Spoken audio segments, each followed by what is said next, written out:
और सीधा cash budget कर रहे थे। कुछ क्वेश्चन तो बहुत ही ज़्यादा बड़े हैं। अभी वो चीज़ें कर ले जो बहुत काम की हैं। हेडिंग डालोगे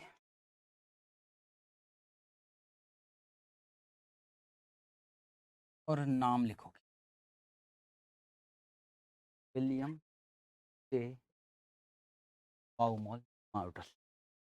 एक और है वैसे, पर उसका क्वेश्चन है नहीं।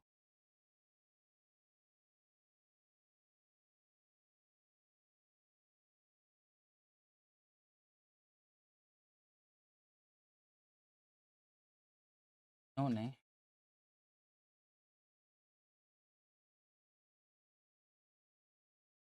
ऑप्टिमम कैश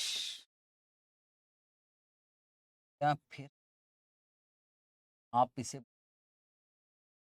कितना कैश विड्रॉ किया जाए,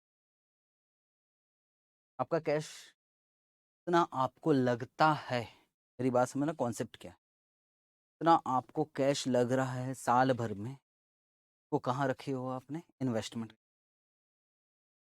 और हर बार जब भी पैसों की ज़रूरत पड़ती है तो आप वो इन्वेस्टमेंट बेचते हो और पैसे लेके आते। तो सवाल है, इन्वेस्टमेंट बेचने पे खर्च लगता है, ट्रांजेक्शन कॉस्ट।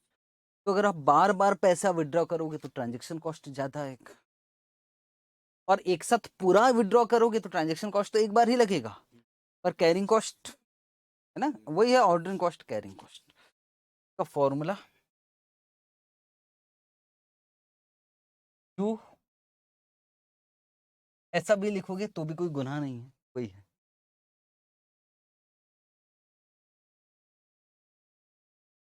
आ गए हैं तो मल्टीपल चॉइस क्वेश्चन आएगा 50।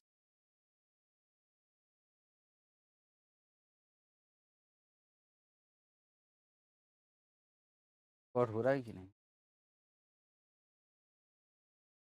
फिर क्या ये समझाओ। क्वेश्चन नंबर 59, सीधा क्वेश्चन नंबर 59 पे पहुंच रहे हैं।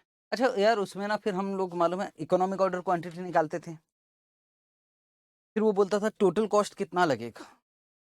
तो सुनो एक बार बस, मुझे चाहिए, एक तो हम निकालते थे क्या, परचेस कॉस्ट, फिर कौन सा कॉस्ट, ऑर्डरिंग कॉस्ट, प्लस क्या करते थे, कैरिंग कॉस्ट। कैरिंग कॉस्ट कैसे निकालते थे, ईओ क्यू अपॉन, मतलब जितना भी ऑर्डर साइज है ना, याद है कि नहीं यार, ईओ क्यू सर, अभी हम कॉस्ट पढ़ने वाले, into two, into carrying cost per unit, ऐसा करते हैं। ईओ क्यू बाई टू क्यों करते थे मालूम है, क्योंकि आप एवरेज एवरेज स्टॉक निकालते थे ना, ओपनिंग प्लस क्लोजिंग। इसके पीछे बहुत बड़ा लॉजिक है, वो आपको सर समझाएंगे, मेरे काम की चीज है। एवरेज ऐसे निकालते, अगर बोलेगा एवरेज कैश तो ईओ क्यू डिवाइडेड बाई, अभी हमसे क्या मांगा है, ऑप्टिमम। देखिए क्वेश्चन, कैश बजट का पहला क्वेश्चन है जो बहुत स्पीड से खत्म होगा। A firm maintain A separate account for cash disbursement, total disbursement कितना है पर मंथ, और हमें चाहिए एनुअल रिक्वायरमेंट 12,60,000। वो बोलता कि मल्टीप्लाई करना नहीं आएगा शायद आपको, 12,60,000 कर दिया, तो ए तो मिल गया। Administrative and transaction cost of transferring cash to disbursement account ₹20 पर ट्रांसफर, इसको क्या बोल सकते हैं हम, ऑर्डरिंग कॉस्ट।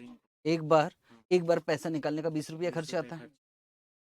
और मार्केटेबल सिक्योरिटीज कितना है, 8% पर एनम 0.08। वहां आप कैरिंग कॉस्ट पर यूनिट ऐसा कुछ निकालते थे, यहाँ तो हमको कैरिंग कॉस्ट नहीं, यहाँ तो हमें rate of interest, rate of interest कितना है 8%, पर एनम ही लेना होता, आप सीधा 8% ले लो, बस निकलते ऑप्टिमम। बोलो 2 × 12,60,000 इंटू कितना, 20 रुपए डिवाइडेड बाय 0.08, बोलो कितना,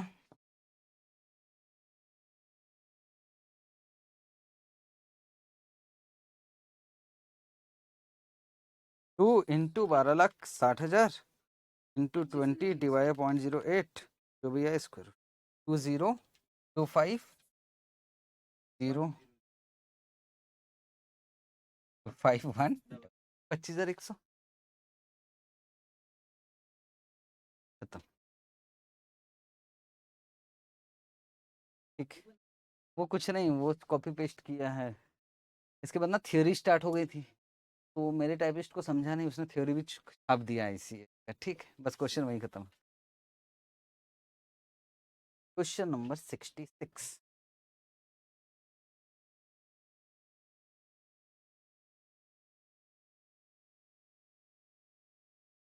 पेज नंबर 750।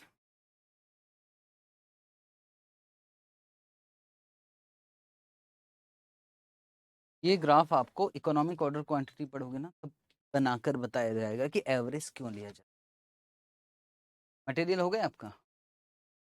मटेरियल में तो पढ़ाया होगा minimum level, maximum level, reorder level, reorder quantity. वही तो रीऑर्डर क्वांटिटी, उसी में वो टू क्यों लिया जा रहा है उसका एवरेज बता रहा, वही उसने बताया है, पर मैं मान के चल रहा हूँ कि वो आपको समझ। Question number 66। आओ बात। के limited has a quarterly cash outflow. पैसा लगता है भैया, एक क्वार्टर में कितना लगता है? 9 लाख। साल भर में कितना लगेगा?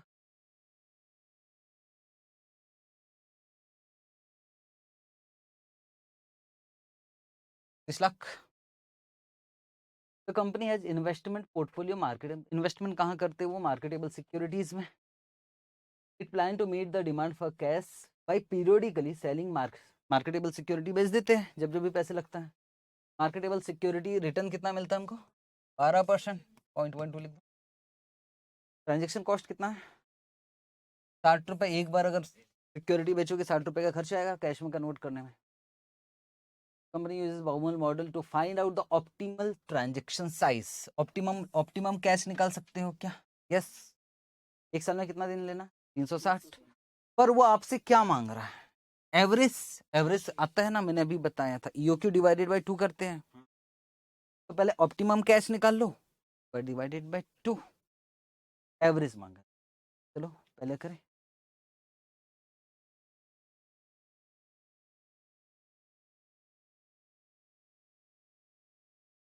पहले नंबर पे मांग एवरेज।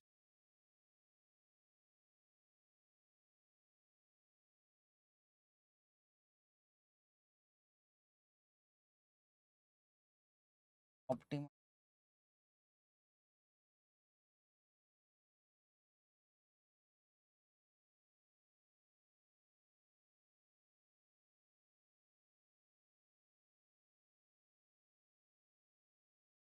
एनुअल रिक्वायरमेंट कितना तक? कॉस्ट कितना डिवाइडेड बाय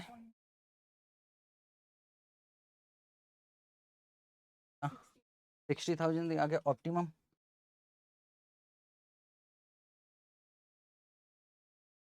एवरेज कैश। असल बात, आप ईओक्यू डिवाइडेड बाय 2 करते हो, याद है, कैरिंग कॉस्ट निकालने के लिए। लेकिन वो होता क्या मालूम है? Minimum stock plus EOQ divided by 2। पर चलो अभी तो 60,000 डिवाइडेड बाय 2 कर।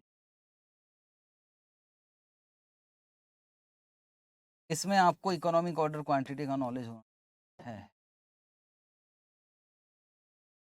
खैर, एवरेज कॉस्ट कैश वो तो ऐसे ही मांगा है, लेकिन आप एक बार में कितना कैश निकालोगे? 60,000। तो बताओ कैश निकालने के लिए साल भर में कितने बार जाओगे? Number of conversion. कितने बार बेचोगे ये काम? हर बार 60,000 रुपए निकालोगे तो कितने बार बेचा जाएगा? 36 लाख रुपए। 60 कैसे निकाला? इसके लिए कोई फॉर्मूला तो नहीं लगेगा? 36 लाख रुपया निकाला आगे। हाँ हाँ, नहीं फॉर्मूला लिखना भी नहीं है भाई।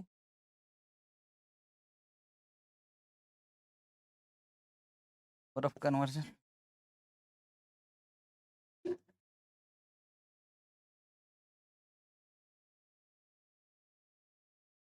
छत्तीस लाख डिवाइडेड बाय 60,000 और टाइम्स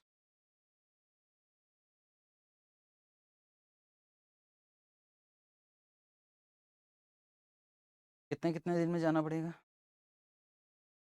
60 दिन में नहीं, 60 बार जा, 6 बार, 6 दिन में है ना भाई। एक साल में 360 दिन है, तो एक बार जाने के बाद कैश दोबारा कब निकालोगे? 6 दिन बाद। तो वही पूछा टाइम इंटरवल।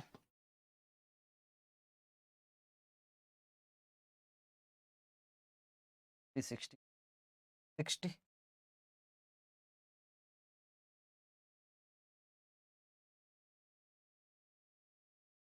60 6 डेज आना चाहिए 6 दिन में। फिर चला 2 क्वेश्चन।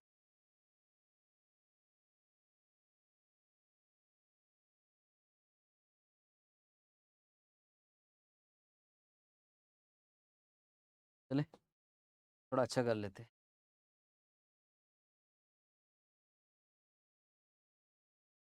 क्वेश्चन नंबर 43 पहले छूटा हुआ था, वो खत्म कर रहे हैं। क्वेश्चन नंबर 43 आपको मिलेगा पेज नंबर 708। मैंने छुड़वा दिया था कि ये क्रेडिटर मैनेजमेंट।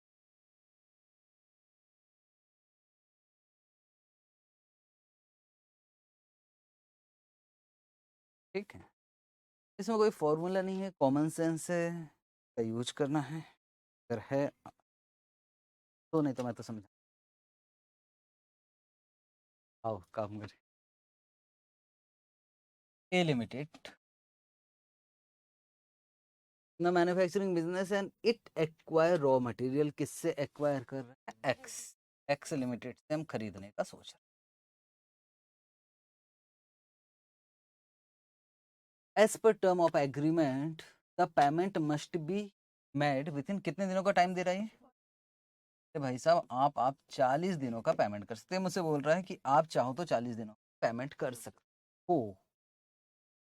हालांकि आप चाहो तो अगर 10 दिन के अंदर पेमेंट, दूसरा ऑप्शन है 10 दिन का, 10 दिन, तो आपको 100 रुपए की जगह 98.50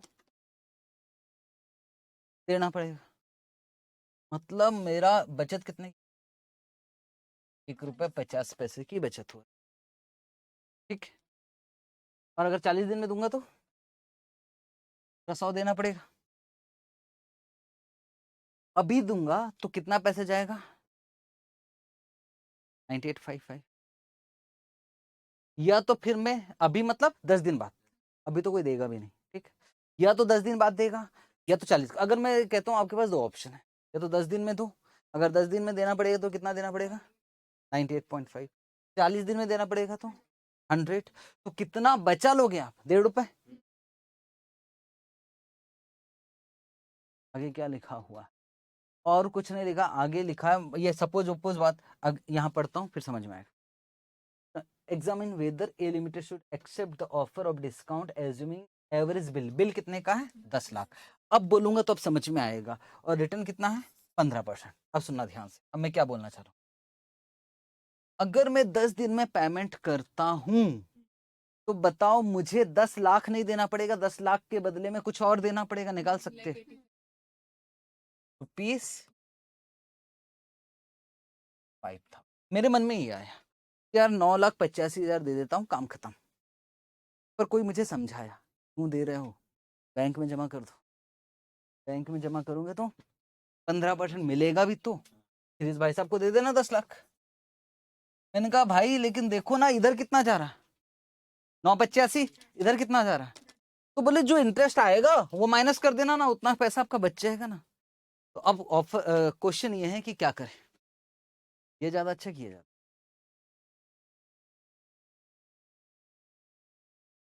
इंटरेस्ट निकाल के माइनस कर देते, फिर देखते इसमें ज्यादा है, इसमें निकालो इंटरेस्ट। एक साल में कितना दिन? 360 मान के चलते, 360 365 जो मानना है मान लेना। कितने में निकाल रहे हो? हो जा।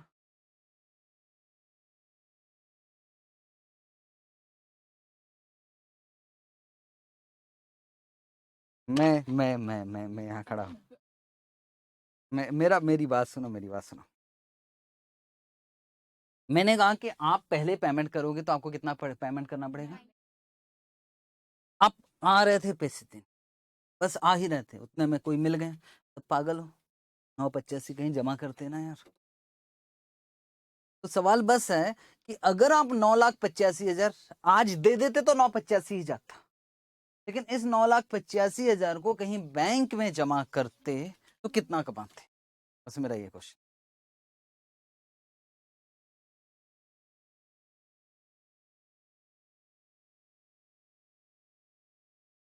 166 कमा लेते, तो या तो इसमें ऐड कर दो या तो इसमें से माइनस कर दो, एक ही बात है यार।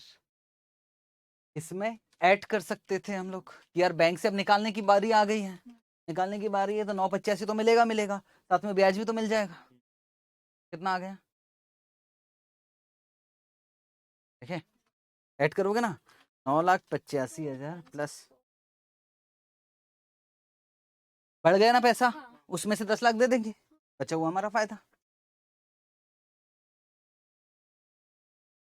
प्रॉफिट है ना। क्या ज्यादा अच्छा है, बैंक में जमा करो, मत एक्सेप्ट करो, आराम से इसको आराम से पेमेंट करना, या फिर इसमें से माइनस भी कर सकते थे, दो अल्टरनेटिव थे, एक ही बात है। पता लगा कि आप वो इसमें भी प्लस करवा रहे, इसमें से भी माइनस करवा रहे, ऐसा कुछ तो नहीं है ना।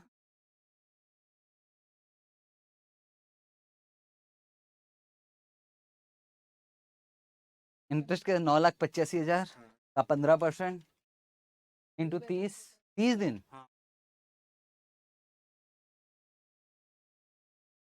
हाँ, या तो 10 दिन में पेमेंट करो या तो 40वें दिन पेमेंट करो, तो आपको ब्याज तो 30 दिन का मिलेगा।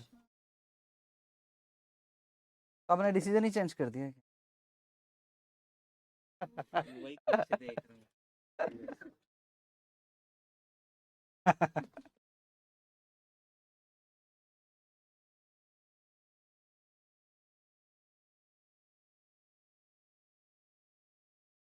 मैं आपको एक बात बोल रहा हूँ, अभी पेमेंट करोगे तो 1 लाख, और 10वें दिन भी पेमेंट करोगे तो भी 1 लाख, आप कब पेमेंट करोगे, कभी में। तो सवाल है कि एक दिन में तो आज तो पेमेंट करेंगे नहीं, कसम खा रहे, कोई फायदा नहीं है। फायदा जो आएगा, या तो 10वें दिन पेमेंट करोगे तो आपको डिस्काउंट मिलेगा, और अगर इससे बढ़े, इससे ज्यादा बढ़े, तो फिर 40वें दिन ही पेमेंट करना, क्योंकि इसके बाद आपको डिस्काउंट नहीं मिलने वाला। तो ऑप्शन दो ही है, या तो 10वें दिन पेमेंट करेंगे, नहीं तो 40वें दिन, तो डिफरेंस जो है वो 30 दिन का इंटरेस्ट आप कमाओगे।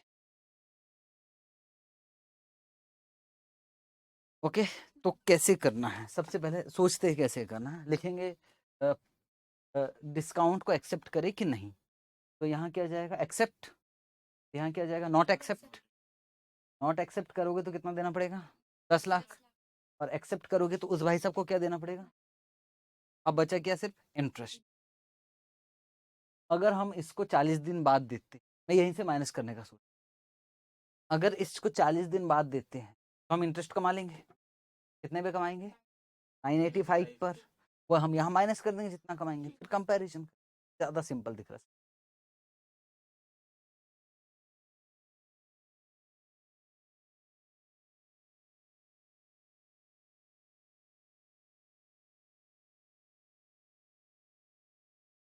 ठीक है, एक में क्या लिखते हैं एक्सेप्ट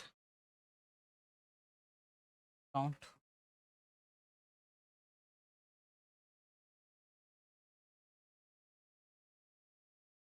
नॉट एक्सेप्ट,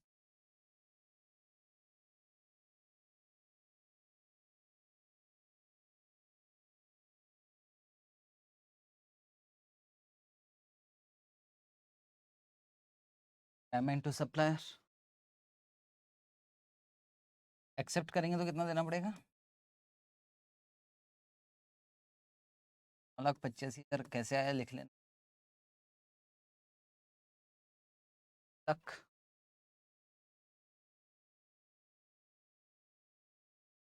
ट्रस्ट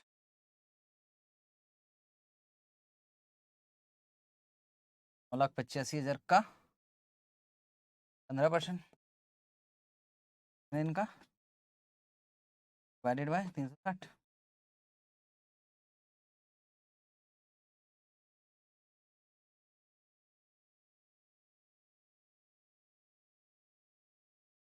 12312 ले लेते,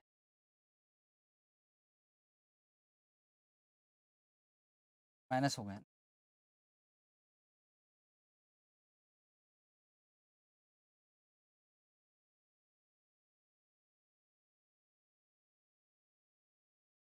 $987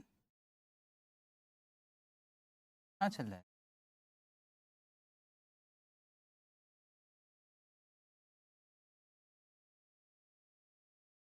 इसमें कम पैसे जा रहा है,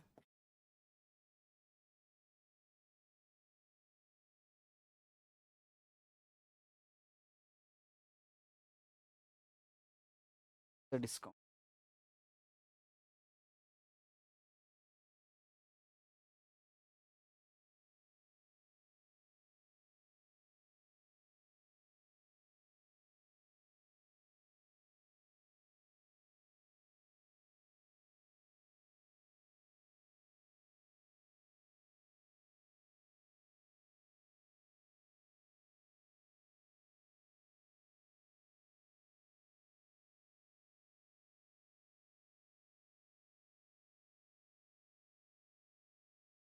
बस एक बात बताना, आखिर रेट इतना मिल रहा तो भी आपने रिजेक्ट कर दिया इसको। कम से कम रेट क्या होता, कम से कम शायद इसको हम एक्सेप्ट कर लेते। क्या बोलना चाह रहा हूँ समझ, मतलब ये दोनों इंडिफरेंस कब आ सकता, मतलब यहाँ भी 985 कब आएगा, जब इंटरेस्ट का अमाउंट कितना हो।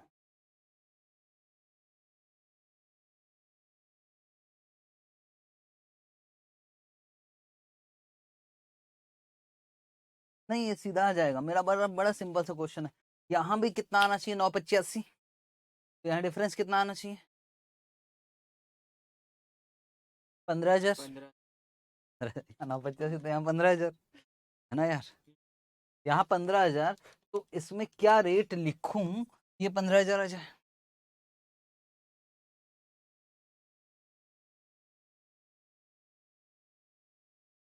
मेरा कहना बराबर भी होगा तो चलेगा, इंडिफरेंस निकल।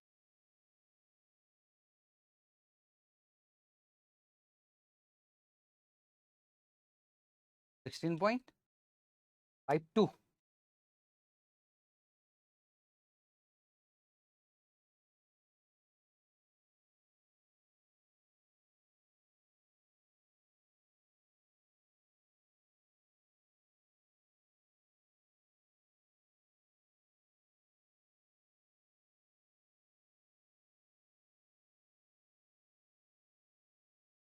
18.27%, 18.27।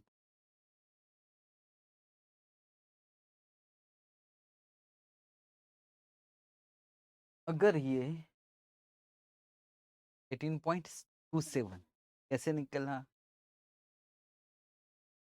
मैं बता देता हूँ, मैं समझ गया आपकी बात, मैं एक्सप्लेन। ये कितना है, तो ये कितना फायदा है, मतलब ₹1.5 का फायदा है, ₹1.5 का फायदा है किस पे, 98.50 पे, परसेंटेज में लाना है तो इंटू 100। और ये कितने दिन का है फायदा, 30 दिन का, और मुझे एनुअल निकालना है तो 360 दिन का कितना, ये तो 30 दिन का फायदा है ना, 360 दिन का कितना।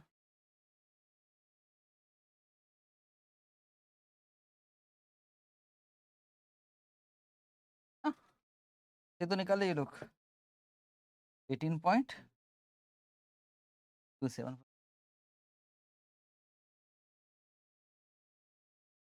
अब कैसे निकाले, ऐसा वैसा, उधर से, उधर से निकाले, बस मैंने 0 0 उड़ा दिया उसमें। आपने 15 लिखा, मैंने 1.5 लिखा, आपने ये लिखा, मैंने 0 हटा के किया।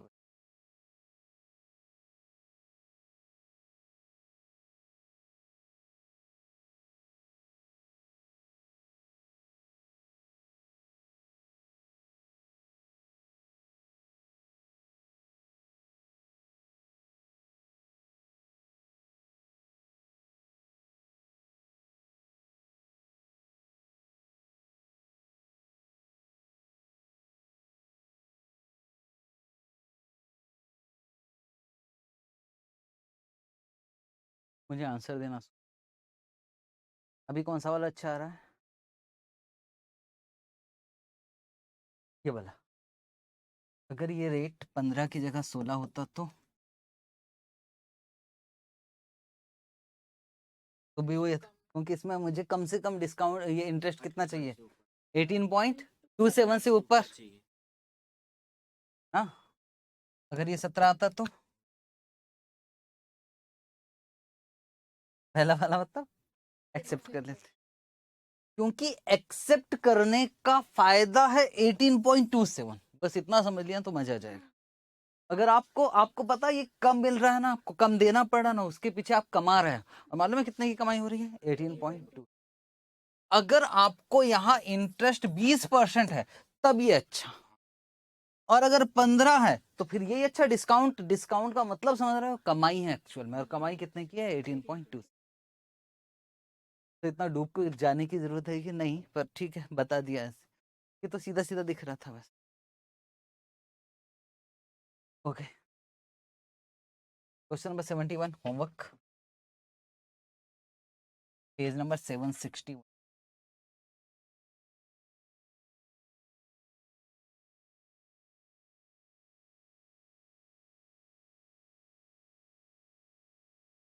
ठीक है, सिंपल वैसी वाला क्वेश्चन है, आराम से बन जाए।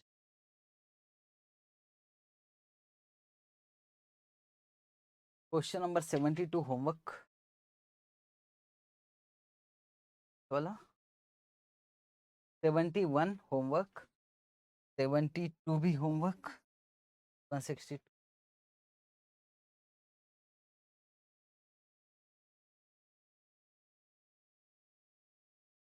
ठीक, अब बचे हमारे पास 3 स्पेशल क्वेश्चन 74। अच्छा, उसके पहले और कोई क्वेश्चन दिख रहा है?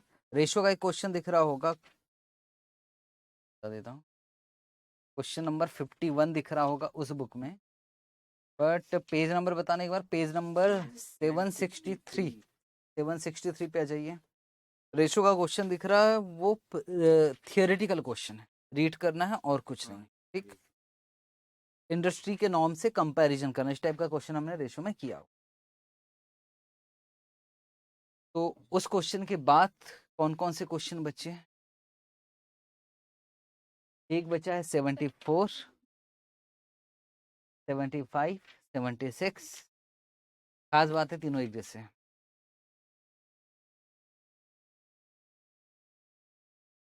4, 7, 5, 7। और क्वेश्चन का साइज आपको समझ में आ रहा है, पर ये क्वेश्चन आता है, और स्पेशली ये क्वेश्चन है रेशो। रेशो में भी डला हुआ है ये क्वेश्चन, पर रेशो में मैंने कहा था कि वर्किंग कैपिटल में। अब बोल सकता हूँ रेशो में करेंगे तो मेरा काम खत्म, अब तो अब मुझे यहाँ करवाना पड़ेगा। ठीक है, तो थोड़ा बहुत तो रेशो का नॉलेज लगेगा, पर ठीक है, मैनेजेबल है, हिम्मत से काम करेंगे। A company is considering its working capital investment। आता है ये क्वेश्चन, है ना, आता है, छोटा सा पार्ट पूछ लेता है कई बार मैंने। तो बोले कंसिडरिंग क्या है, एक तो हमको वर्किंग कैपिटल इन्वेस्टमेंट जो पॉलिसी है ना, वो देखना। वर्किंग कैपिटल मतलब पैसा कितना लगाना है करंट एसेट्स में, कितना लगाना है करंट लायबिलिटी में, ये सब। और इसके अलावा फाइनेंशियल पॉलिसी भी देखना है। फाइनेंशियल मतलब डेट अच्छा कि इक्विटी अच्छा, कि लॉन्ग टर्म डेट अच्छा कि शॉर्ट टर्म डेट अच्छा। अच्छा, एक बात पूछ रहा हूँ, करंट एसेट्स, आपको बिजनेस स्टार्ट कर, कैश वगैरह भी रखते हैं हम लोग, स्टॉक रखते हैं, ये ज़्यादा होना चाहिए? बेकार का क्वेश्चन, ना तो बहुत ज़्यादा ना तो बहुत कम। पर फिर भी 3 टाइप के लोग होते हैं, एक होता है कंजर्वेटिव, एक मॉडरेट, और एक होता है एग्रेसिव। शिमला गोवा गए हो?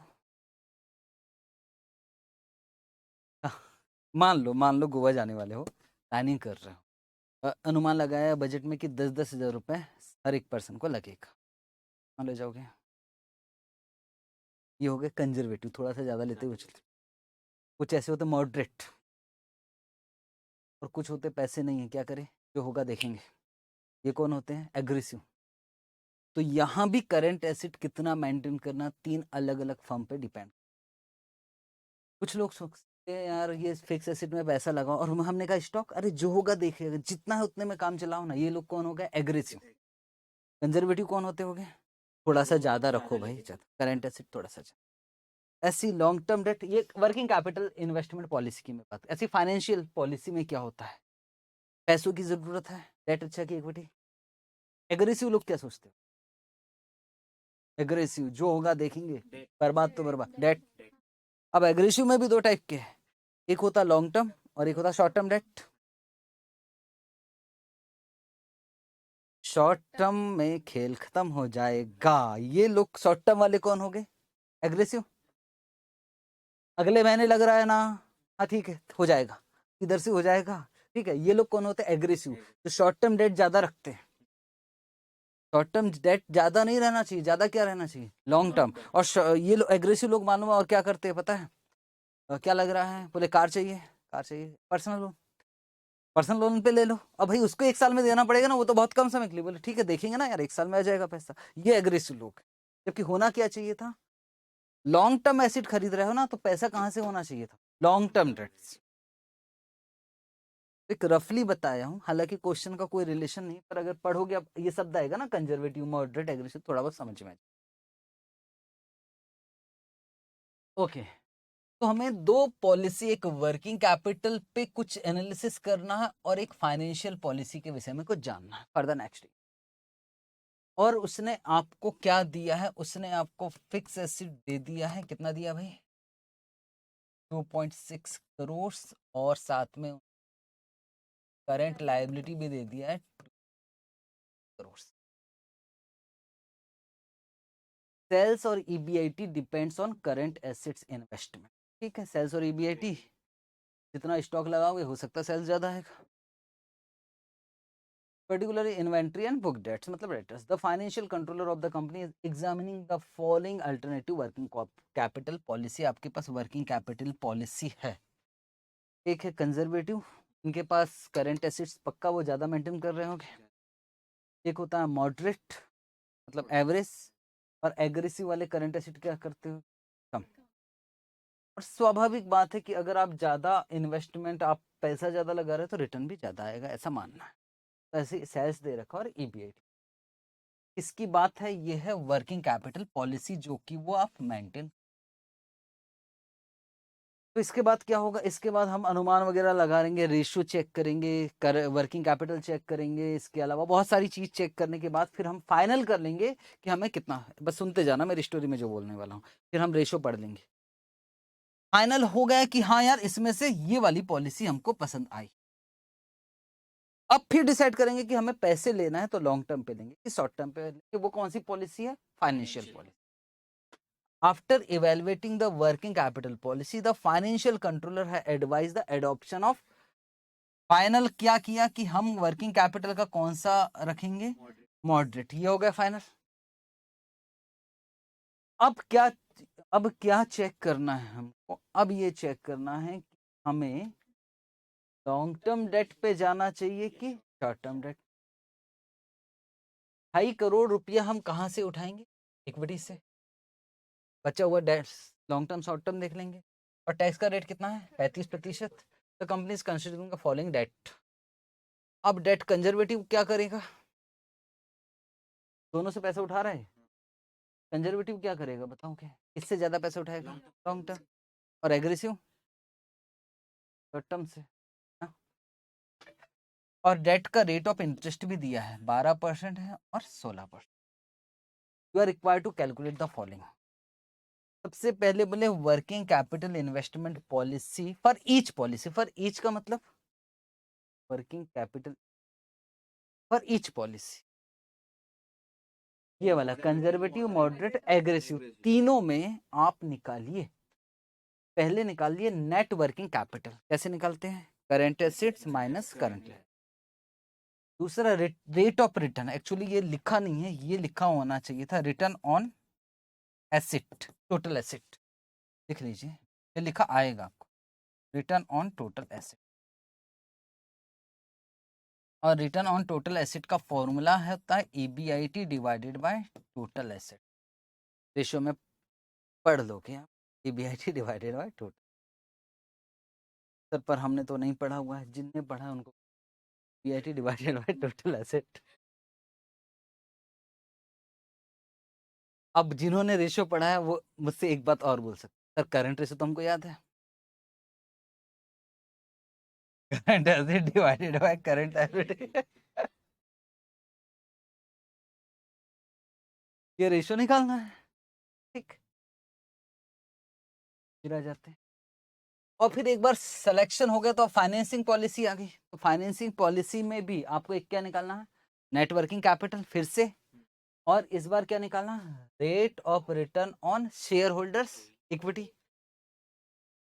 नहीं आरओई, रिटर्न ऑन इक्विटी। इसका फॉर्मूला होता है earning after tax divided by equity share holder fund, जो भी होगा शेयर कैपिटल। करंट रेशियो का फॉर्मूला तो आपको पता है, ठीक, हिम्मत दिखाते हैं। पहले वर्किंग कैपिटल पॉलिसी की बात करते हैं, वर्किंग कैपिटल इन्वेस्टमेंट काम करते।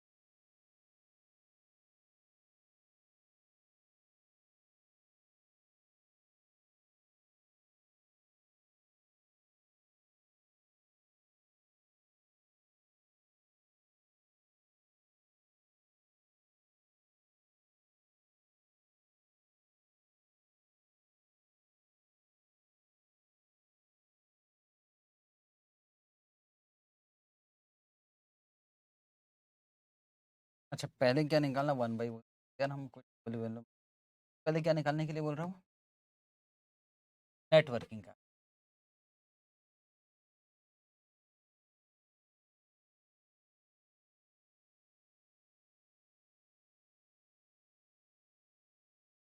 नेट कंजर्वेटिव मॉडरेट एक्रेसी, ऐसे बना, कंजर्वेटिव मॉडरेट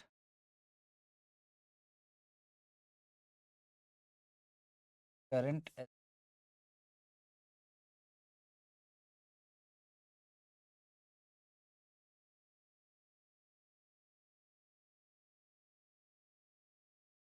करंट एसिड लिखा है, करंट एसिड तो लिखा है ना मॉडरेट में अलग हिसाब से, मेरी नज़रों से देखो 4.50, आगे मॉडरेट में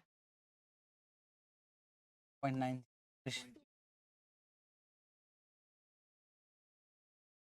और करंट लायबिलिटी तो आप अभी पढ़ रहे थे 2.34, सब में है वो तो 2.34 है ना,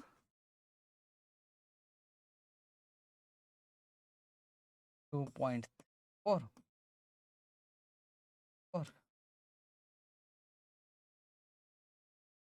क्या आ गया, नेटवर्किंग कैपिटल 2 नंबर में।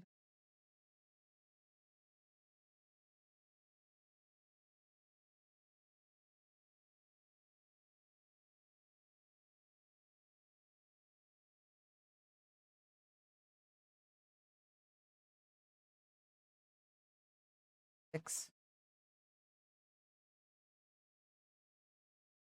1.5 पॉइंट, ठीक है, नहीं बनी नेटवर्किंग करंट रेशो नहीं, current asset minus current liability,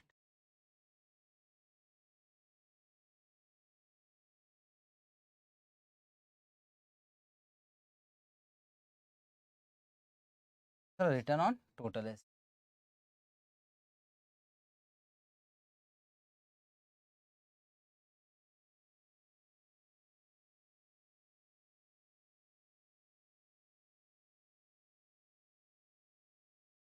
asset,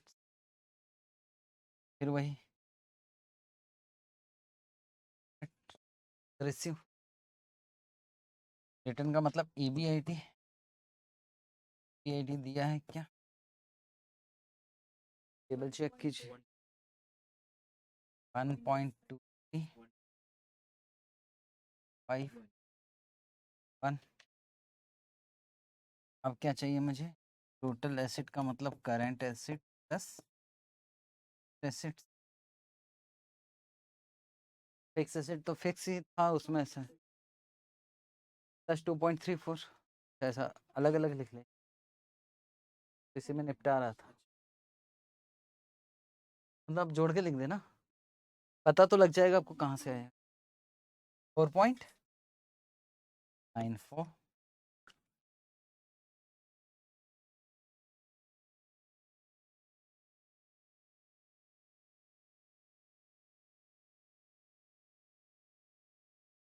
1.1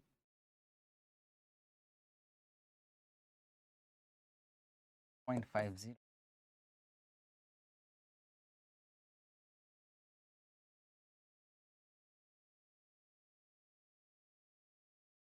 return on total asset KIT divided by total asset into 100.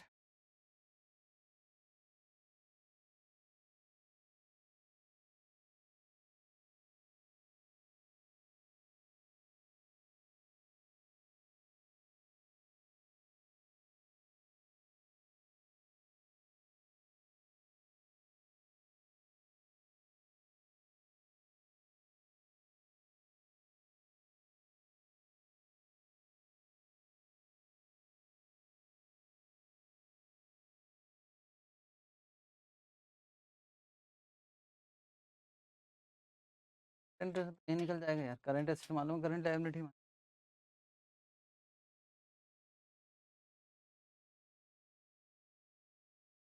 Current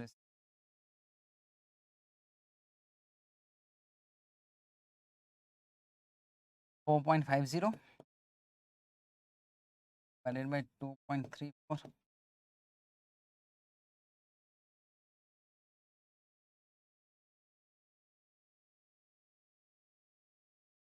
divided by 2.3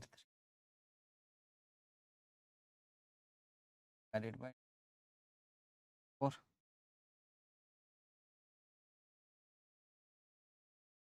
1.9 1.1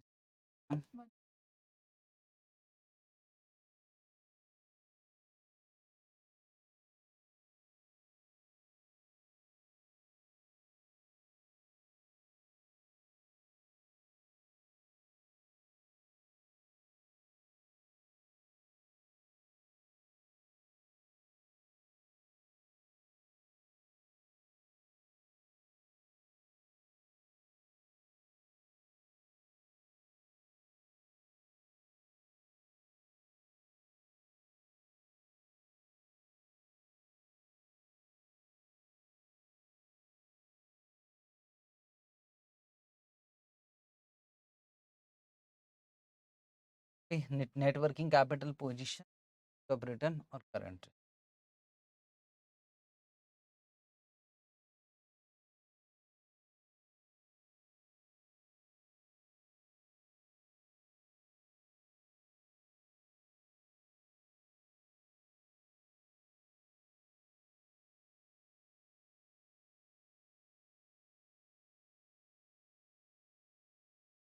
ऐसे करंट कितना रखना था, ऑडिट वाला फाइनल हुआ था ना,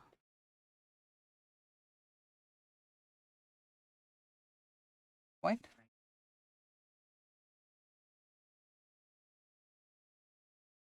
0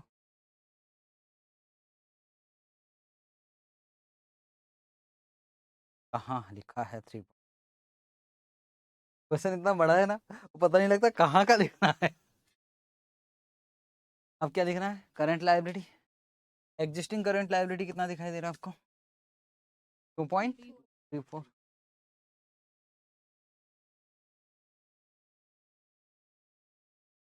पर क्योंकि इसके बाद आपने शॉर्ट टर्म डेट भी इश्यू किया, शॉर्ट टर्म डेट कंजर्वेटिव में कितना है,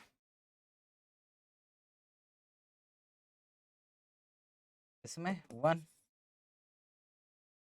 तो करंट लायबिलिटी चेंज हो गई अब आपकी, टोटल में ये आ गई अब current liability, total current liability.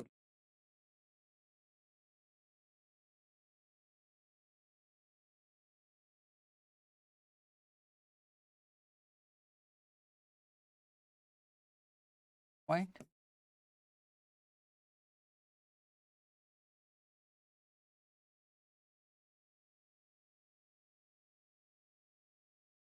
3 point. काम करते हैं, अब वर्किंग कैपिटल निकाल लेते हैं। Current assets minus current liabilities,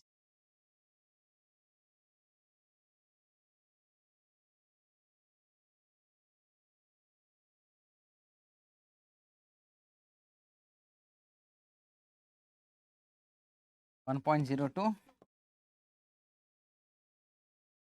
2.56, 0 point.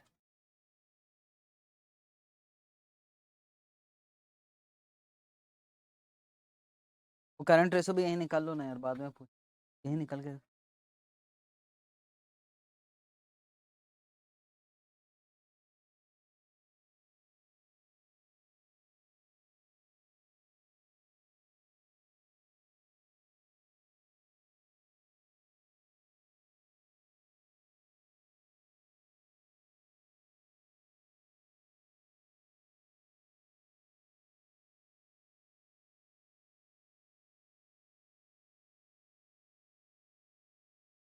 Five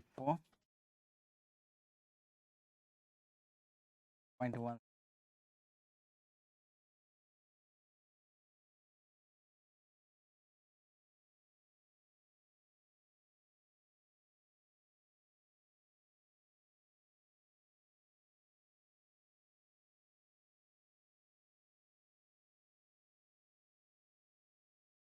बेटी तो EBIT दिया होगा, उसमें से पहले हमको इंटरेस्ट माइनस करना पड़ेगा, जो आएगा EBT उसमें से टैक्स माइनस कर ATH है, और इक्विटी तो 2.5 करोड़ बता ही दिया। अब हम क्या निकाल रहे, पॉलिसी रेट एग्रेसिव,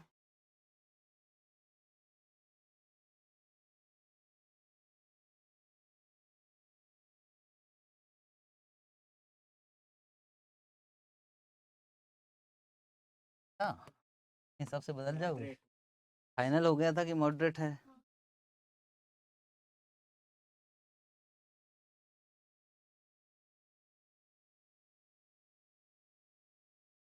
मैं ये कहाँ से लिखा हूँ, आपकी बुक में देखो, बुक में मॉडरेट के सामने 1.15 दिखा, वो वाला।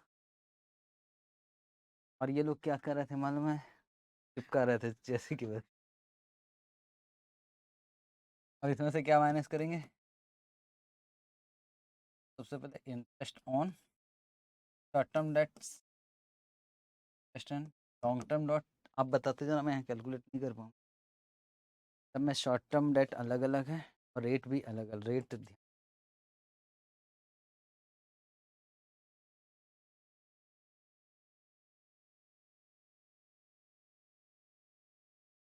शॉर्ट टर्म डेट पे 2.0 और 8,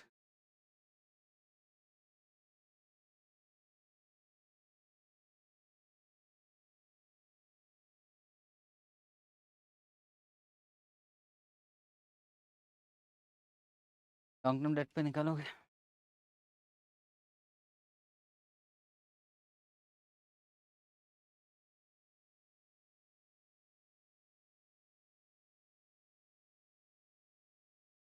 5.6,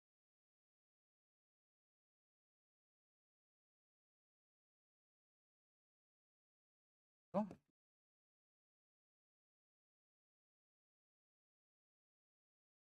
आगे EBT,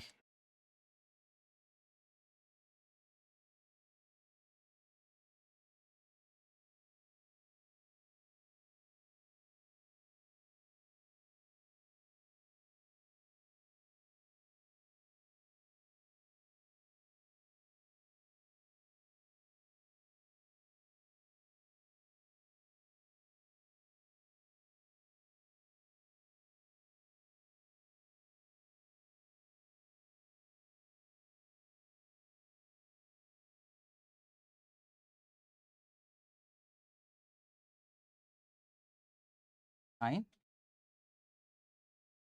444 टैक्स एक्स का रेट कितना है?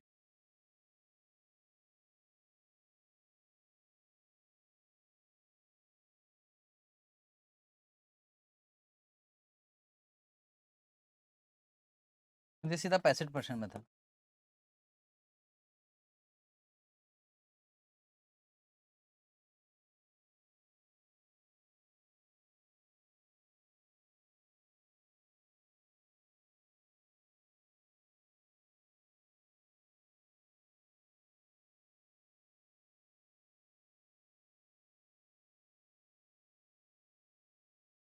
सिक्स वन और इक्विटी शेयर कैपिटल लिखा था 2.5 करोड़।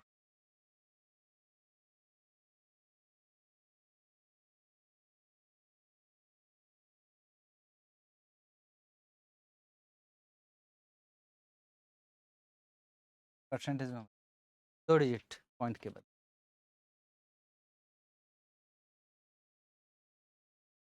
फाइव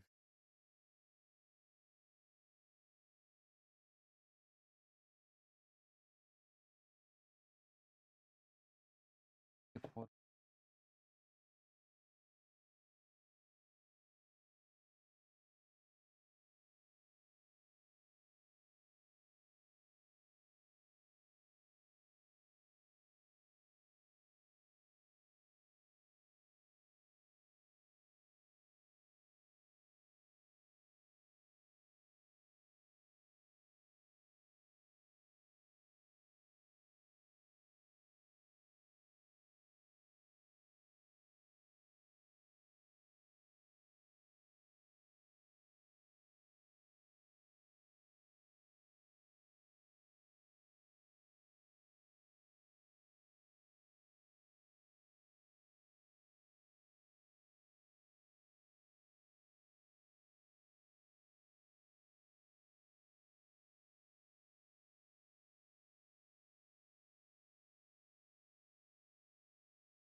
ठीक है।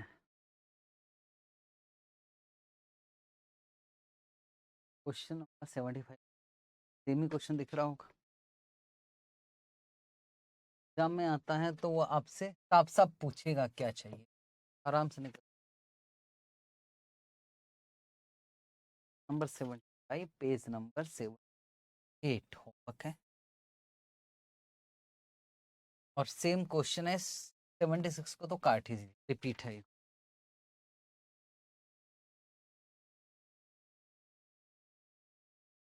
रिपीट से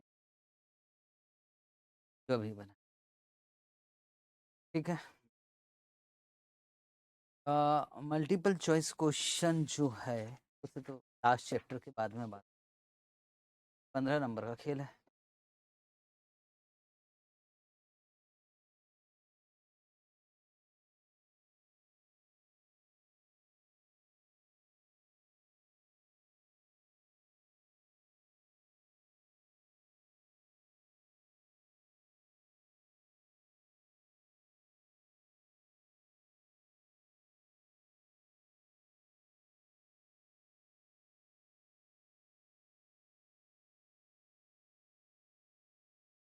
ठीक है।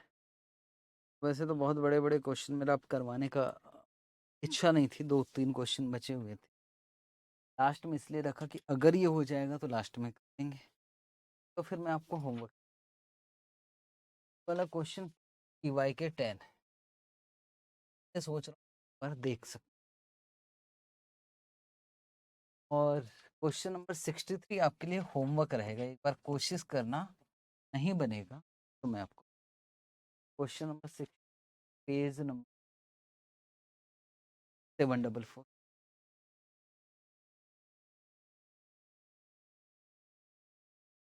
क्योंकि टाइम है, नया चैप्टर आप बोलोगे तो स्टार्ट भी कर सकते हैं कैपिटल स्ट्रक्चर, पर उन दोनों का नुकसान हो जाएगा।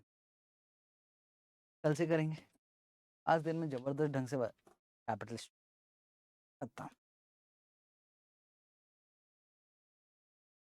फिर से वापस आते हैं कैश बजट, जाते जाते वो काम करते हुए जाएंगे कम से कम। अच्छा वाला क्वेश्चन। अच्छा, इसमें सिर्फ कैश बजट बनाना है, कैश बजट बस।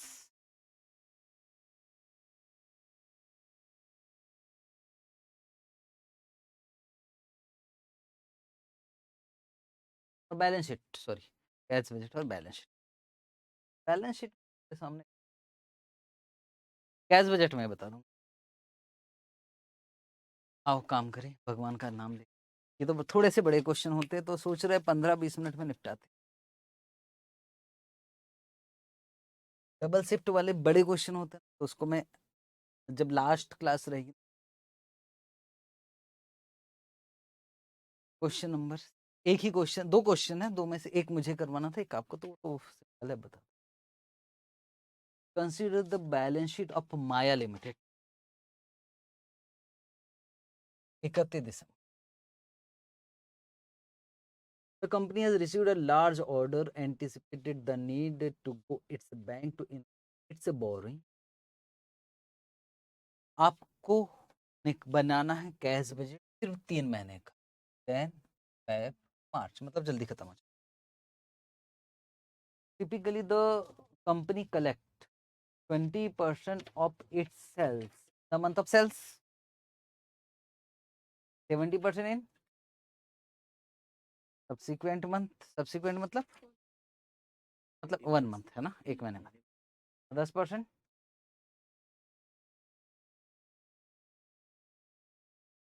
All sales are credit base. साथ में इन्होंने बैलेंस शीट दिया है तो बैलेंस शीट देखकर बैलेंस शीट बनाना है।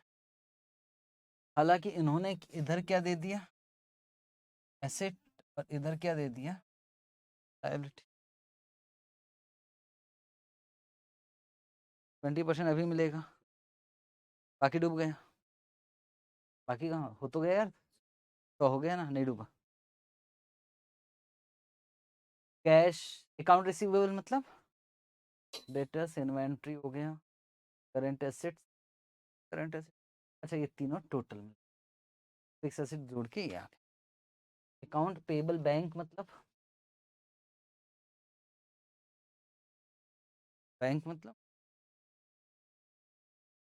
समझदार होगा। इधर आना था कैसेट बैंक, इधर ले गया वो। यहाँ दिमाग चलाते रहे, कसम से छोड़ता कल ही बताया। फिर आपका एग्जांपल अगले बैच में देना पड़ता। बैंक लोन हो गया, एक्रूवल, एक्रूवल लिखा हुआ है इस तरफ, मतलब आउटस्टैंडिंग एक्सपेंसेस, करंट लायबिलिटी सब मिलाकर, फिर लॉन्ग टर्म डेट है, फिर कॉमन स्टॉक का मतलब हो गया इक्विटी, रिटर्न अर्निंग, और ये सब। Purchase of raw material are made in the month prior to the sales. Purchase कब करते हैं और कितना परसेंट होता है, 60%, मतलब जितना सेलिंग प्राइस है ना उससे 60% कॉस्ट हो गए, cost of material. Payment for this purchase occur in the month after the purchase. Sale वाले ऐसा तो 2-3 बार हो गया है ना। लेबर कॉस्ट में इंक्लूड है ओवर टाइम, और 1,50,000 जनवरी में, 2,00,000 फेब में, 1,60,000 मार्च में। Selling administrative taxes and other cash expenses है 1,00,000 रुपए per month for Jan through March. Actual sales in November and December and projected sales for January through April are as follow. Sales दे दिया उसने, rupees in thousand में, 0-0 लगा के कर देंगे हम, क्योंकि ऊपर 0 दिया है, नीचे नहीं। कैश बजट बनाना 3 महीने का। अब 50,000 आपको मेंटेन करना लगेगा तो आप पैसा उधार ले लेना या इन्वेस्टमेंट।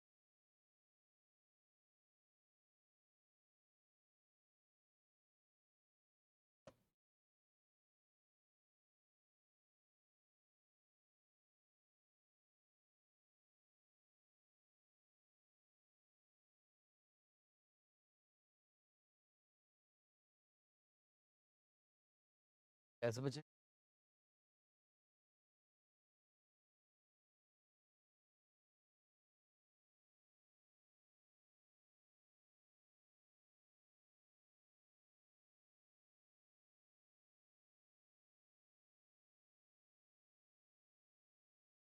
मार्च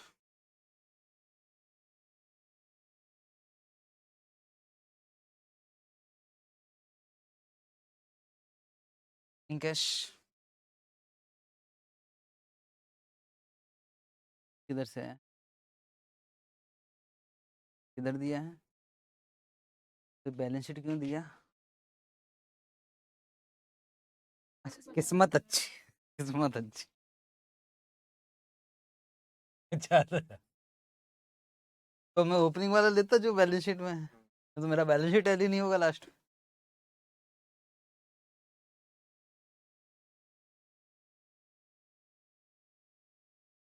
बस आएगा कलेक्शन फ्रॉम डेटर्स, एक वर्किंग नोट।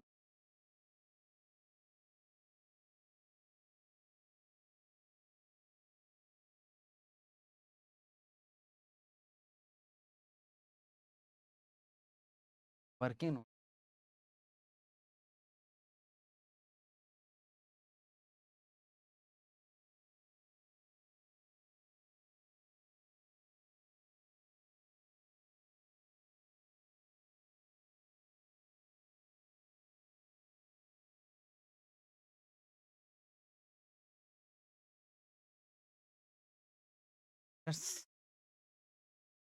हाँ, उस मंथ उसके पहले वाला मंथ उसके पहले वाला मंथ।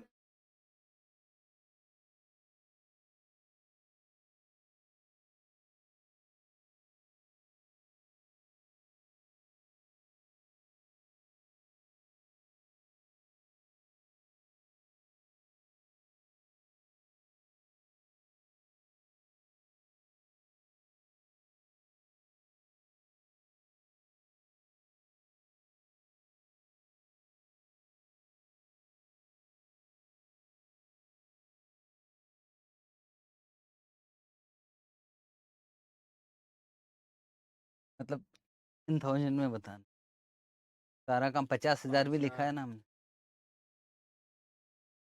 पूरा 5 लाख।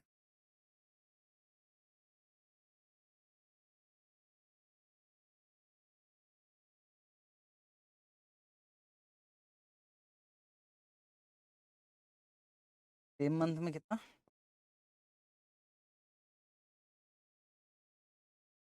सिर्फ किससे मत?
टेन है 10।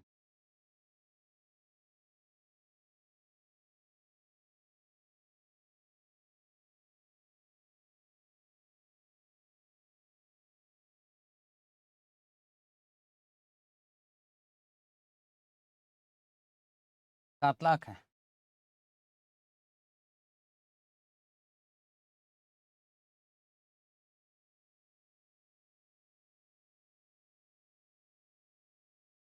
हाँ, कॉपी पेस्ट।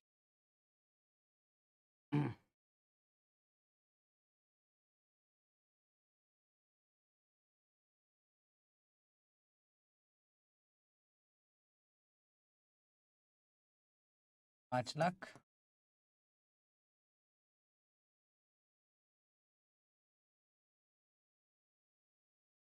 और कुछ था क्या सिर्फ ने?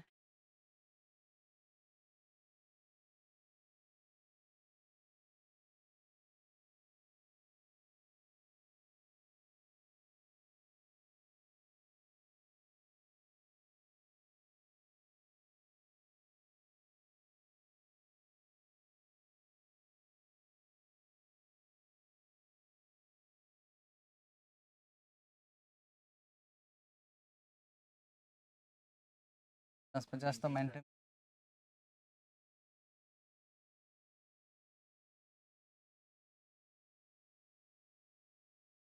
और 40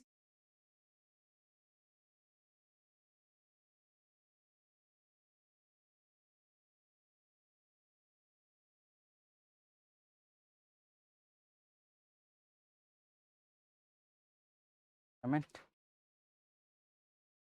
पेमेंट टू क्रेडिटर्स 60% ले लेना सेल्स। हाँ, टाइम पास करने सीधा भी हो जाए। सेल्स कितना है?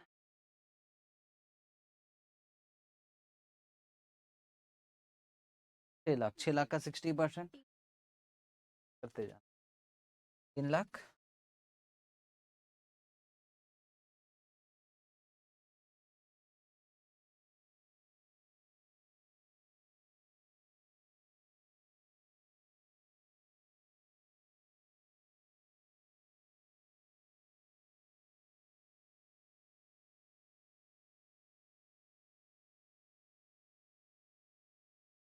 पेमेंट फॉर दिस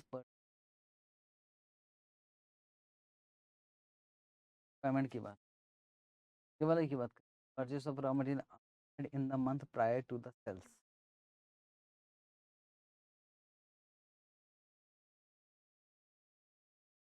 कोई चीज को 2 बार लिखा, इस सेल्स से 1 महीने पहले परचेस, और जो सब्सिक्वेंट मंथ का सेल्स होता है ना उसका 60% परचेस। हाँ।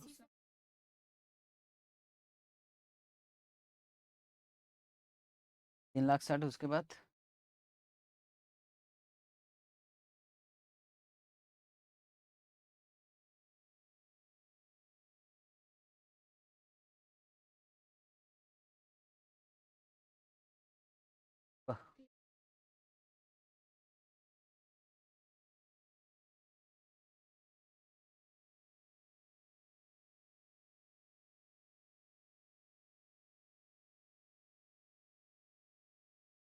ओवर टाइम वगैरह सब मिला के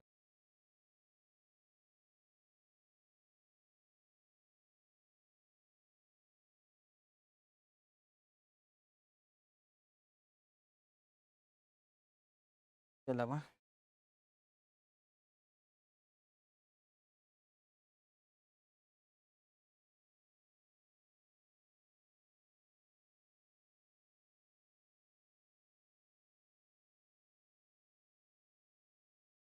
कोई है?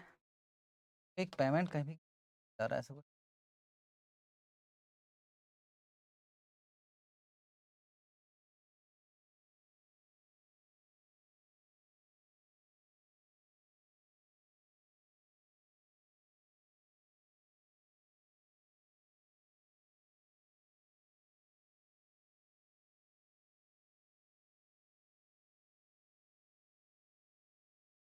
बस बैलेंस, बैलेंस कितना आ गया? 30, मतलब बोरो करना पड़ेगा आपको।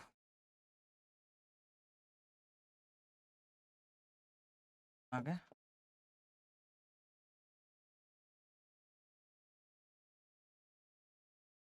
कितना आ गया? 9 लाख।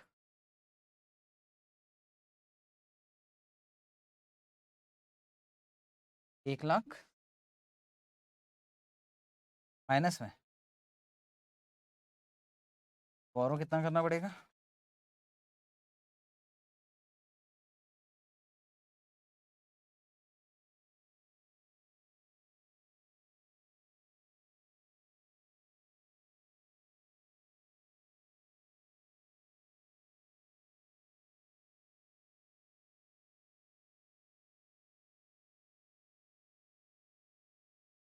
टोटल कितना? 650।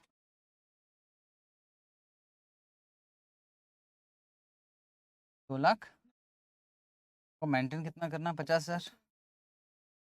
तो बोरो किया था, रीपेमेंट करेंगे ना, डिफरेंस बचा ना, वापस कर सकते।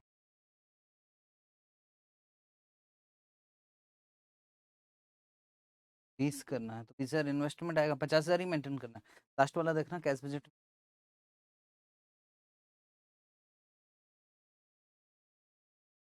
अच्छा अच्छा, टोटल 240 था ना यार, बोल रहे। वाह, क्या क्वेश्चन हो, सब खत्म कर दिया उसने।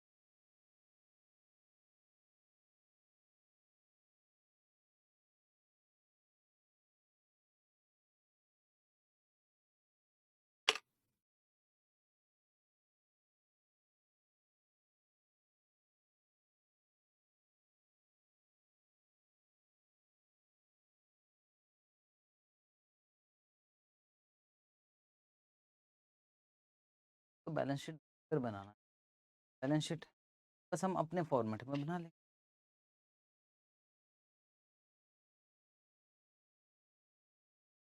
ई फॉर्मेट में। हाँ ना, हमारे पास तो बहुत टाइम है। क्या?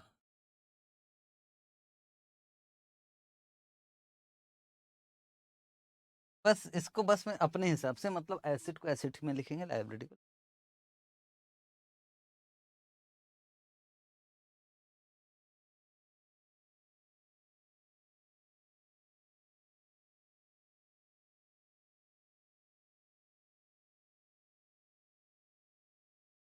ये वाला पार्ट पहले निपटा है, तो अच्छा मुझको ऐसा लग रहा है। 50 कहाँ से दिख? कैश बजट, कैश बजट का क्लोजिंग बैलेंस। आपको क्या लग रहा है, इसी को उठा के छाप नहीं सकते? जो मुश्किल काम है वो मैं कर देता हूँ। मैं इधर नेट फिक्स एसेट एस हो गया,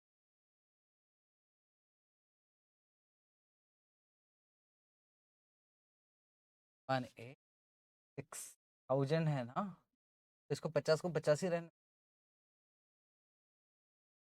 तो करके दिखा देते, उधर लगाया ना 1 लाख।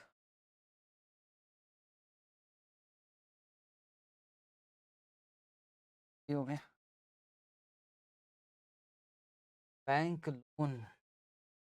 पहले मैं कॉमन स्टॉक मतलब इक्विटी तक,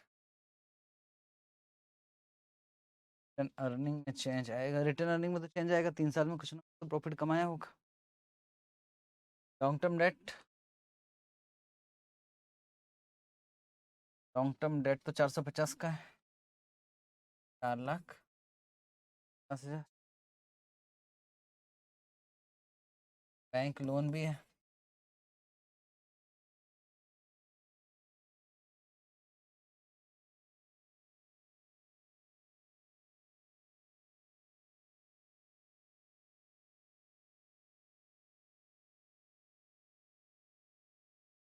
अब बेसिकली जो बचा हमारा वो बचा क्रेडिटर्स।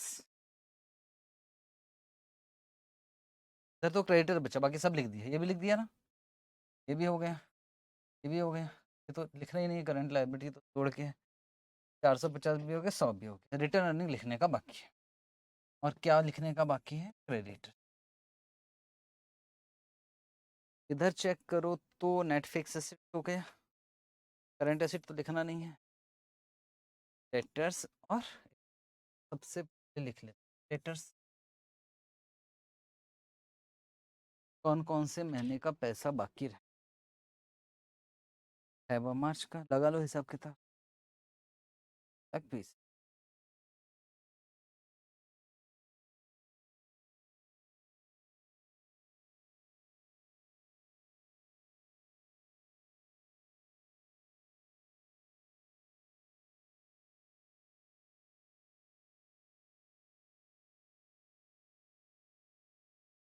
मुझे नहीं मालूम, इन्होंने 26 कहा तो मैंने कह दिया।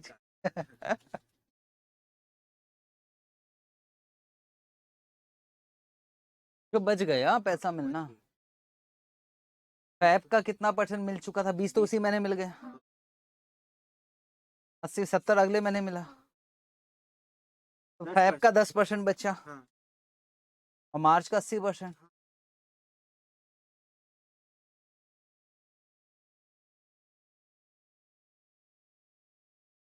620। ना समझ में?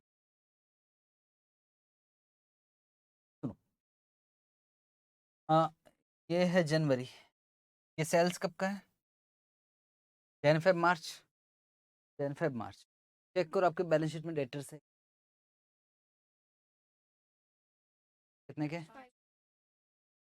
520, 530 का ओपनिंग डेटर्स मिला, मिल गया ना? प्लस क्रेडिट सेल्स है 600, जन फेब मार्च 600, 1000 और 650, तीनों का जोड़ो, 3 महीने का सेल्स 2250। कितना ओपनिंग डेटर्स था, इतना सेल्स। कलेक्शन तो लिखा है आपने अपने कैश बजट में, तीनों का जोड़ो, 3 महीने का कलेक्शन फ्रॉम डेटर्स।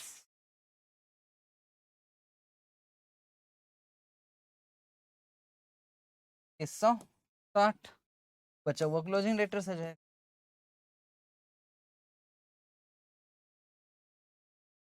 लग 20,000। ये पसंद नहीं आ रहा तो वो ज़्यादा अच्छा था, सीधा सीधा स्ट्रेट फॉरवर्ड है, उसमें तो कुछ है। वो मैं आपको क्लास के साथ समझा दूंगा कैसे आया था वो 6 लाख। कौन कौन से महीने का बचा, बस इतना देख लो। फेब का बच्चा है और मार्च का 80%। कल हो गया था, अच्छा आ गया।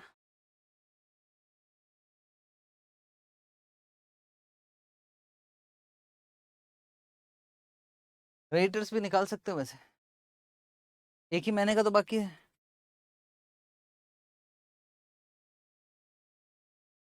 पेमेंट अप्रैल में करेंगे, कितना? 4,50,000 लास्ट स्टॉक।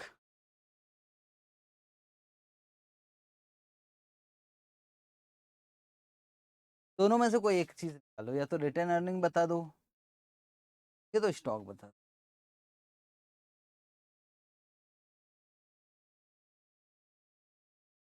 रिटर्न अर्निंग में मालूम है क्या होगा, इस साल का प्रॉफिट ऐड होगा बस। आपको सेल्स मालूम है, आपको ओपनिंग स्टॉक मालूम है, आपको सीओजीएस मालूम है।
जो माल बेच रहा है उसका कॉस्ट निकाल लो।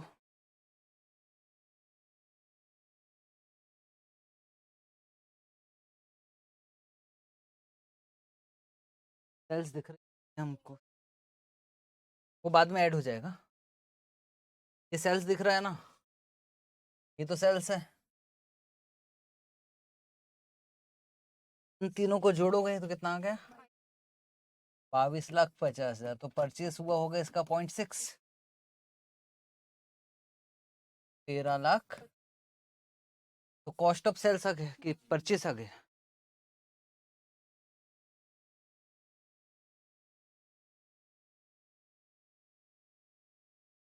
तो फिर ये परचेस है, purchase of raw material actually. तो लेबर और ओवरहेड अगर कुछ होगा तो वो जोड़ देंगे, कोई खर्च।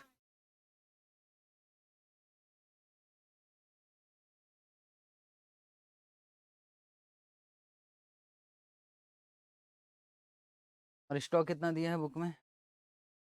स्टॉक आंसर में, आंसर 18,60,000। बैलेंस शीट देखो फाइनल।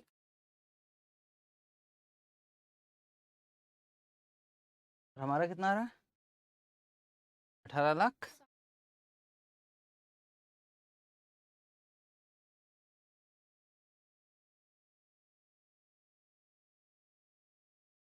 मैं तो क्लोजिंग स्टॉक निकालना है ना। अच्छा, इसमें से परचेस में हम तो परचेस निकाल रहे हैं। 22,50,000 क्या है? 60% तो परचेस हुआ ना यार।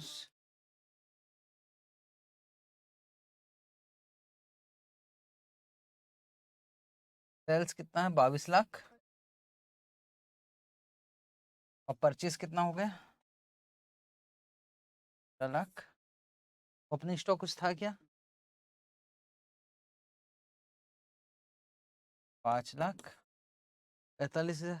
ज्यादा ऐसे करते थे, पर प्रॉब्लम है कि जब यहाँ लिखे तो यहाँ जीपी लिखते थे, तभी तो क्लोजिंग स्टॉक आएगा।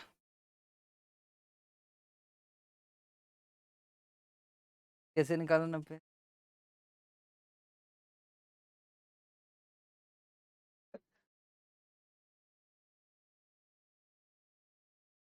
कि सर हम लोगों ने ये 3 क्वांटिटी खरीदा, ध्यान से समझ, ये 3 चीज, और ये जो 3 चीज है ना, इसको बेचा है, यहाँ आएगा।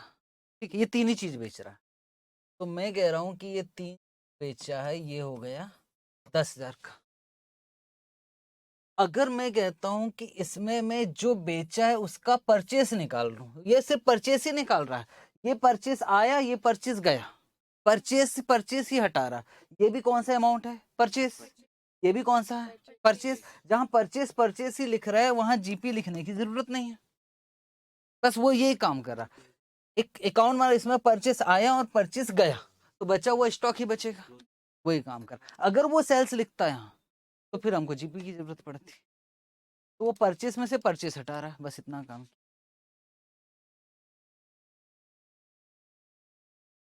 ये परचेस कौन कौन से मंथ का लिया, जरा बताना एक बार। 1440 कौन कौन से मंथ का?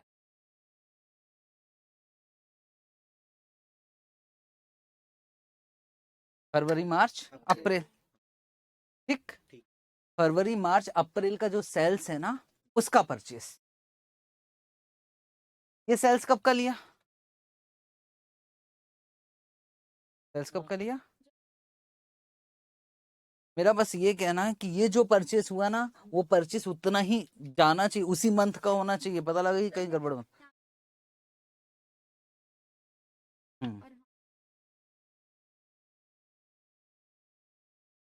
बहुत डिस्कशन हो गया इस क्वेश्चन पे। स्टॉक निकाल लेना, स्टॉक लिख लेना। तो बैलेंस शीट वाला क्वेश्चन आता है क्या? कभी नहीं आया आज।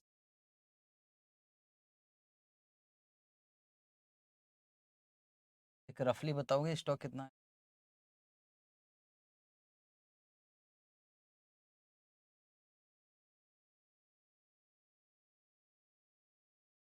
स्टॉक कितना आया था? 6,35,000।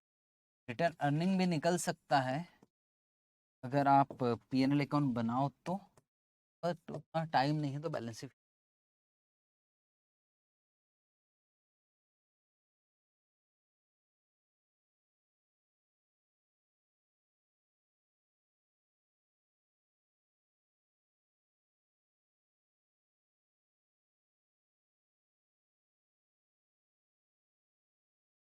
आपने रिटर्न अर्निंग निकाल लिया था।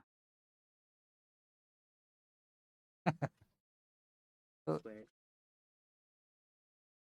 बाकी परचेस और भी तरीके से निकल सकता है, सॉरी स्टॉक, अगर थोड़ा गहराई से सोचोगे ना कि यार कितना यूनिट बचा, कैसे बचा है, आराम से नहीं। पर ठीक है, बैलेंस शीट के क्वेश्चन नहीं आते हैं। बैलेंस शीट का कभी कोई क्वेश्चन नहीं आया। एज बजट का मैक्सिमम आएगा, आ गया तो, क्योंकि यार 8 नंबर से ज़्यादा का क्वेश्चन बनते ही नहीं है हमारे।